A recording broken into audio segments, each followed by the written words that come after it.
Universal law of gravitation. सबसे पहले तो हमारे दिमाग में ये डाउट आता है कि इसका नाम यूनिवर्सल लॉ ऑफ ग्रेविटेशन ही क्यों रखा, सिर्फ लॉ ऑफ ग्रेविटेशन क्यों नहीं रखा।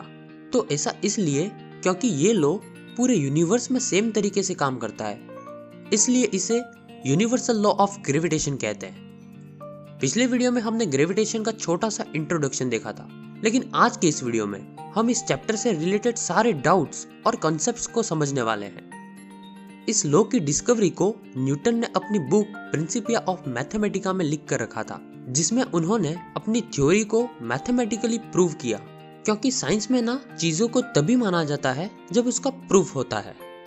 तो आइए समझते हैं कि न्यूटन का ये लॉ कहता क्या है।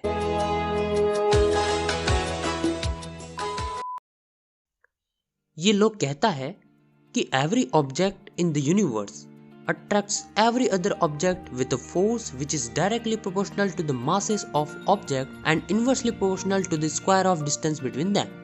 मुझे पता है आपको समझ में नहीं आया, तो सिंपल वे में देखें तो इस यूनिवर्स में सारे ऑब्जेक्ट्स एक दूसरे को अट्रैक्ट कर रहे हैं, अगर उनका कुछ मास हो और उनके बीच में कुछ डिस्टेंस हो तब। इसको अगर मैथमेटिकली देखें तो कुछ इस तरीके से न्यूटन ने डिफाइन किया। जैसे मान लेते हैं दो ऑब्जेक्ट्स हैं, जिनमें से एक का मास m है, कैपिटल M, और दूसरे का मास है स्मॉल m। यहाँ हम लोग m1 और m2 भी ले सकते हैं। इन दोनों के बीच की डिस्टेंस r है। तो अब न्यूटन कहते हैं कि force is directly proportional to the masses of objects, so F is proportional to m into m। इस साइन को प्रोपोर्शनलिटी का साइन बोलते हैं। उसके बाद न्यूटन कहते हैं कि force is inversely proportional to the square of distance between them, so F is proportional to 1/r square. इसको इस तरह से बोला जाता है, F is inversely proportional to r square. अब इन दोनों इक्वेशन को मिला देते हैं तो हमें मिलता है F is proportional to m into m upon r square. जब हम प्रोपोर्शनलिटी का साइन हटाते हैं तो इसकी जगह इक्वल का साइन लगाकर कुछ कांस्टेंट लगाना होता है। So F is equal to g/mm upon r square. यहाँ पे g क्या है, तो g यहाँ पर प्रोपोर्शनलिटी कांस्टेंट है, जिसका नाम है यूनिवर्सल ग्रेविटेशनल कांस्टेंट। इस g की वैल्यू होती है 6.67 into 10 to the power -11 newton metre square upon kg square. ये जो वैल्यू है वो आपको याद रखनी होगी, क्योंकि ये बहुत इंपॉर्टेंट है और एग्जाम में हमें पूछी भी जाती है। आप में से किसी को डाउट आ सकता है कि ये यूनिट कैसे लिखी, तो हमने ये यूनिट इस फॉर्मूले से ही लिखी है। जैसे कि हमारा फॉर्मूला है F equal to g/mm upon r square, तो यहाँ से g की वैल्यू होती है g equal to FR square upon mm। तो यहाँ पर फोर्स की यूनिट होती है न्यूटन, डिस्टेंस की मीटर और मास की किलोग्राम। इन सबको इसमें पुटअप करते हैं तो बन जाता है g equal to newton into metre upon kg into kg, यानी newton metre square upon kg square. चलो, ये सब तो आपने अच्छे से समझ लिया होगा।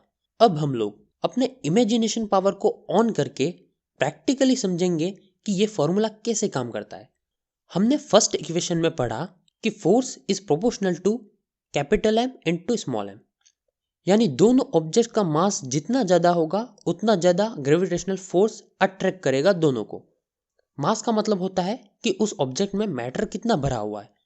अब हमारी सेकेंड इक्वेशन थी force is inversely proportional to r square, यानी उन दो ऑब्जेक्ट के बीच जितनी ज्यादा डिस्टेंस होगी उतना ही फोर्स कम लगेगा।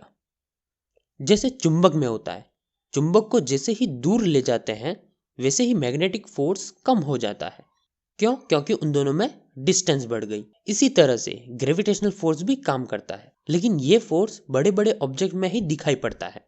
यहाँ पर आपको फर्स्ट डाउट हो सकता है कि छोटे ऑब्जेक्ट्स ही हमेशा बड़े ऑब्जेक्ट की तरफ क्यों मूव करते हैं, ये फोर्स बड़े बड़े ऑब्जेक्ट के पास ही क्यों होता है। तो इसको भी न्यूटन ने अपने सेकंड लॉ ऑफ मोशन में बताया है, जो कहता है कि F is equal to ma। अगर इसको ऐसे लिख दे तो A इक्वल टू F/m, यानी इस इक्वेशन का मतलब है कि मास ज्यादा हो तो एक्सेलरेशन कम होगा, या फिर मास कम हो तो एक्सेलरेशन ज्यादा होगा।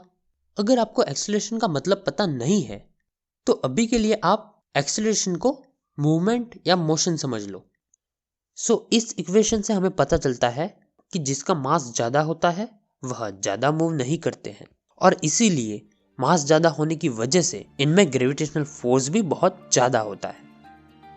सो आपका पूरा कंसेप्ट क्लियर हो गया होगा।